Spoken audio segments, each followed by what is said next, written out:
Hello, my name is Arka Dhar. I'm co-founder and CEO at Zinier. We are a leading field service automation company. Um, these are crazy times, and we are having to meet over a webinar and not in person at a stage, but it doesn't matter where you are in the world today. These are absolutely crazy times, but everyone's working together, and we are going to come out of this strong. I'm very happy to be joined by a good friend and a partner of Zinier, Anil Pai, who is the global head of digital field service management practice at Tata Consultancy Services. Anil, it's a pleasure having you with us for this webinar. And we are all experiencing this absolute craziness, not only the pandemic, just the overall effect it's having on the world. And it's very, very thankful for you joining us. Love to get your thoughts and tell us how everything's been at your end. Thank you, Arka. Nice to circle back again. Look, you are absolutely right in terms of this being unprecedented times for all of us. And look, as we always discussed in the past, field service industry, we believe is an industry for good times as well as bad times, right? Times are good, people are buying assets, we have customers all over, and you're doing a good job of making things work. Unfortunately, now it's quite the contrary. Things are not so good all over the world. And again, we have field service industry thrust to the forefront, for supporting, what people are trying to do in their fight against COVID. And as we are a part of the larger ecosystem in trying to help our customers keep the show running, keep the lights on, we also are a part of, of the suffering, so to say. And why are we, suffering? We have technicians who are perhaps suddenly out of, they are themselves getting infected. We have areas where the technicians cannot, freely go. So although we have the staff working, but you can't send the staff to all those areas which are, so-called declared as red zones or danger zones to go into, infected areas.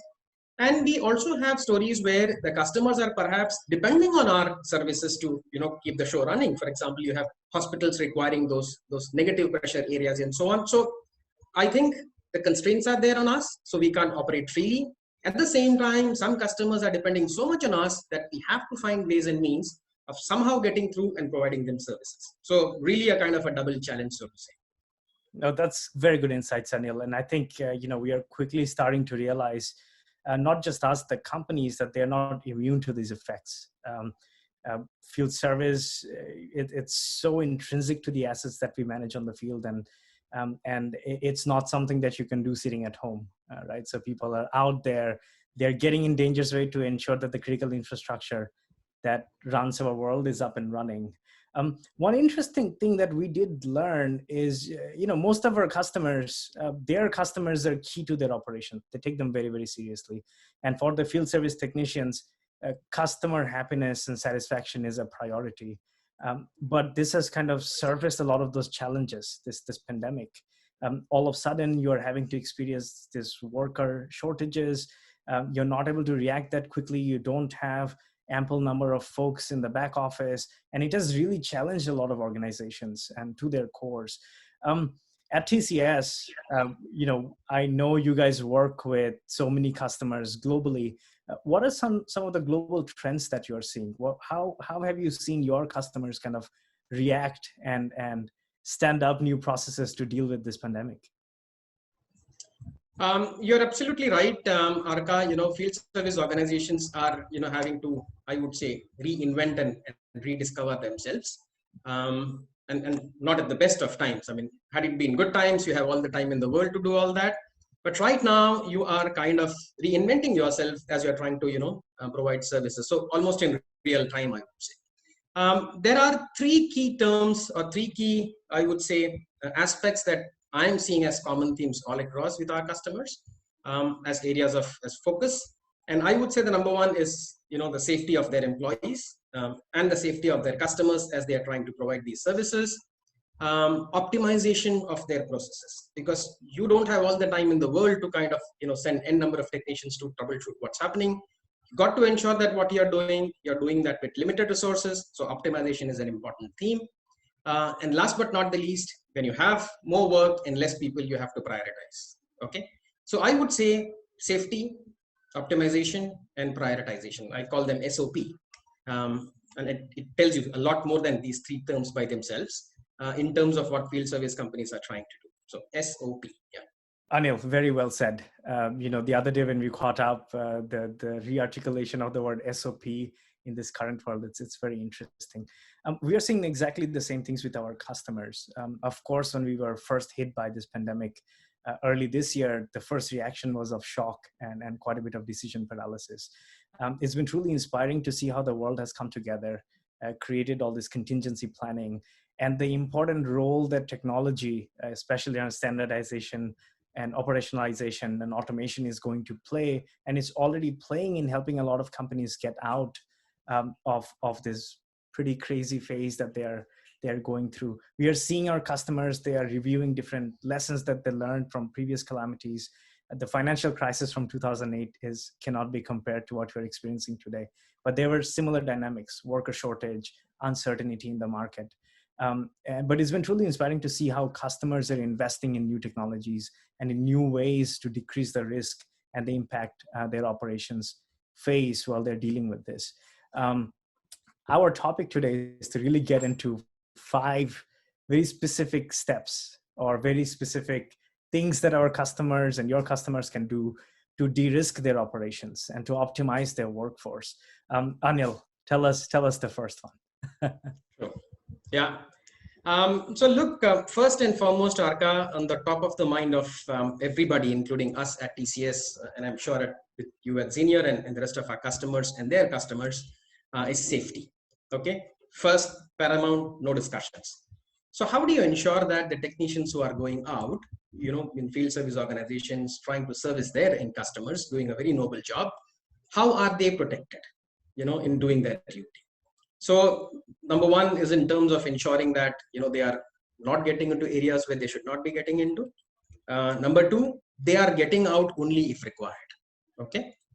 And number three, they are going out in an optimized fashion. So I would say safety and optimization and field service systems, which has a lot of automation underlying it. We have worked with the Zinier teams a lot, and we do understand the power that Zinier brings in for ensuring these kind of things are, brought to bear in situations like this. So that would be the first theme that I have to say. All right, and I think when you look at automation, AI, machine learning, workflow orchestration, those words were fun words that a lot of companies would discuss, but not really know how to embrace it within their operations. And I think, and I would love to get your thoughts on that, Anil, this pandemic has revealed the cracks in those operational processes, and it has brought a lot of those newer technologies to the foreground. We are seeing companies really go after it, and in a very, very, very quick fashion, just in a couple of weeks, trying to figure out how we can optimize our manual backend processes. And at Zinier, we are proud of the work that our teams are doing, really creating those optimization frameworks, that automation frameworks that our customers can embrace to truly optimize their operations. What do you think about, you mentioned something very interesting, reducing risk and adapting to the safe zones, and the deployment of new safety procedures that the companies have to do. What have you seen happen in the market in those regards? Quite a lot of action, and when I say the risk here, risk is twofold. Risk is, of course, one in managing, that in ensuring that you are keeping your technicians and you're keeping the customers safe. Second is that where your assets are put to use, and those assets have a bearing, on the safety of the environment they operate. One good example is the HVAC, operators, and in hospitals they got to maintain a negative pressure room, so the kind of pressure that's puts on the HVAC operators to ensure that it really works. Now that's about hospitals. Now what about other institutions like say banks, for example, who are operating at lean workforce during these times, essential services. And then there are others like supermarkets and those kind of places which were shut in most part of the world. But remember that the HVAC systems in both these setups have to be kept operating. So number one, you have a pressure on keeping them operating. But now with the new regulations coming in and COVID being linked to infections, via air and so on, there is a requirement that when you're operating these, HVAC air conditioning equipments, you are having new operational parameters like letting in fresh air at regular intervals so that infection doesn't spread if it gets into that, that confined area. The filtration of the air has to improve. So you are grappling with two things here as a field service organization: managing the risk, that the physical risk, the health risk that you pose to your technicians and the customers that they meet. Second is managing the risk that is born because of you operating an equipment that has got a bearing on the environment that it operates in. So definitely multifold, not just one. Oh, very well said. From our own experience working with one of the largest telecoms in Mexico, there are even these very simplistic things. You're introducing all these new processes to your field force. And if you already have certain communication barriers, how do you ensure that those processes are being followed? Very simple things like you have to wear certain PPE before you show up to a customer premise. Are you following the right procedures? How do you ensure that they're being done correctly? It's not only about the worker safety, it's also compliance with a lot of new regulations which are being introduced. We have seen some of the companies in this space struggle with managing change that quickly, because this is not business as usual. Everything has changed. You're having to introduce change really, really rapidly and ensure compliance. And giving our customers the ability to quickly make those changes and introduce them to the field force without too much disruption, that has also been critical in managing this kind of safe zones. One thing that always keeps coming up, and I'm sure the DFSM practice has been around for a while, visibility into your workforce.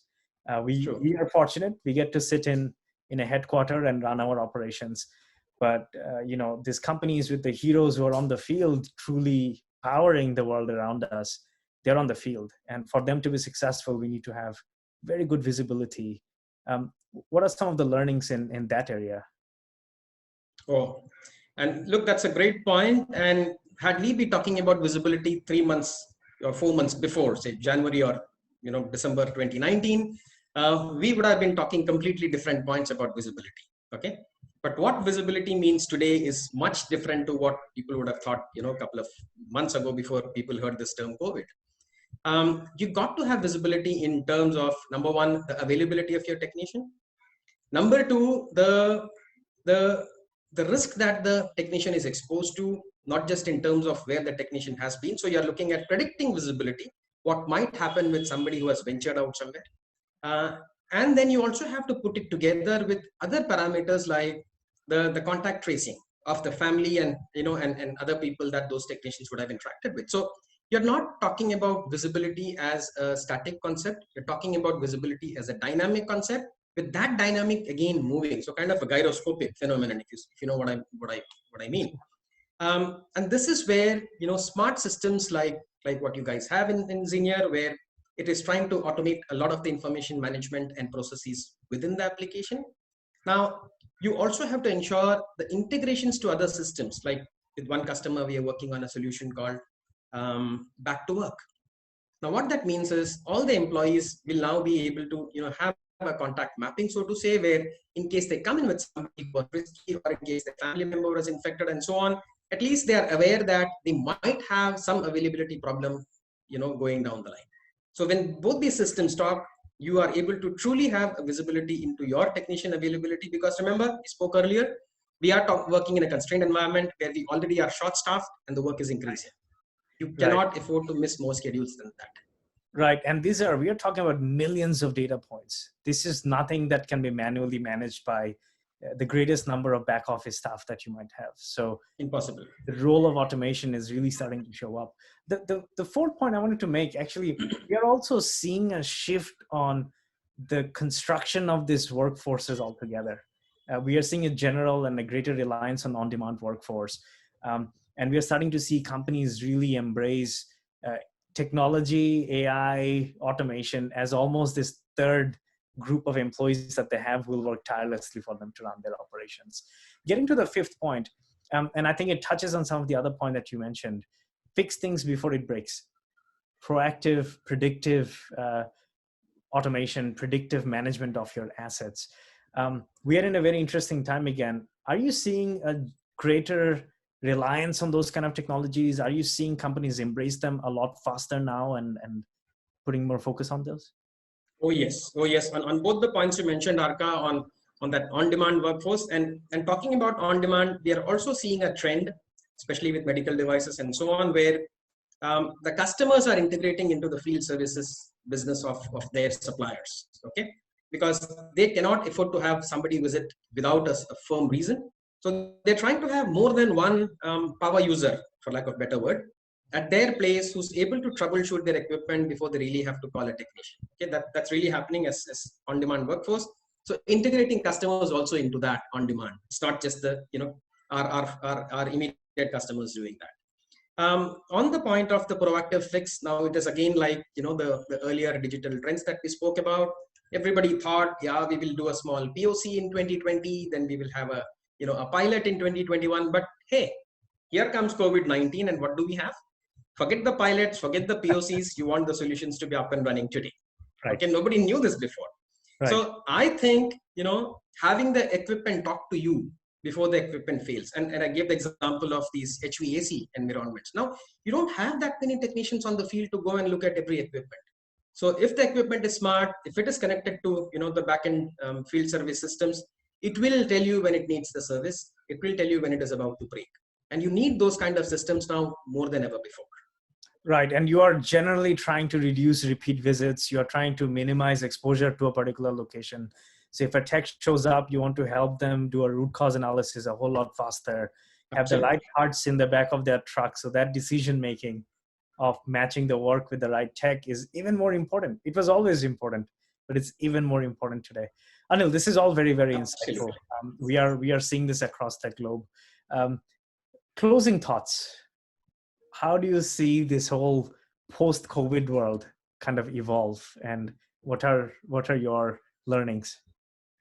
All right. So I would just like to correct that question a little bit, because I don't think there is ever going to be a post-COVID. Okay. So I think we have to live with situation like COVID on and off basis. And if you really ask me what is the way forward, exactly the way the world has fought this, pandemic together, or we are trying to, face it together, collaboration. If you really ask me, digital, of course, is the foundation, but on top of that, you got to have collaboration. If you think you can do everything yourself and have a magic wand for doing it, you cannot be further from the truth than that. Okay. So collaboration supported by technology, I think, is the way forward.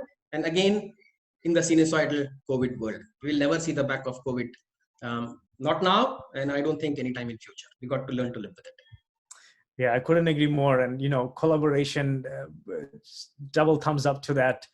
Both of our teams are working tirelessly around the clock, really putting all the brains together, creating solutions to deal with what's coming next for us, and helping our customers get ahead of the curve. So it's all very interesting.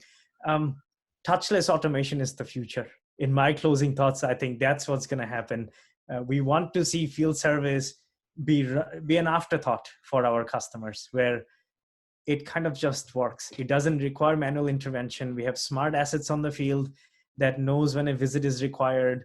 It tells you what kind of technician needs to show up with what parts, get the work completed. Wouldn't that be great? And I think what we are going to experience coming, I'm still an optimist. So I will say coming out of the current COVID-19 situation is a greater embracing of those kind of technologies to truly drive touchless service delivery. One last thought on the collaboration piece, Anil, and I've been telling this to my team, and I'm sure you will agree with me. It's amazing how people come together in this kind of circumstances to make change happen. And it's, we forget about competitors, we forget about what's happening around us, technology, people, everyone come together. And I think that's one of the positive things coming out of a global catastrophe like this is we are seeing collaboration happen across companies that we couldn't imagine before, which is really fantastic. Anil, thank you so much for joining me today. I truly wait for to visit you in Kochi and hang out with the team. But please say hi to the team. Thank you. Thank you, Arka. We should soon have the world back where we can fly freely again. Looking forward to that. Thank you. Same here. Anil, thank you very much.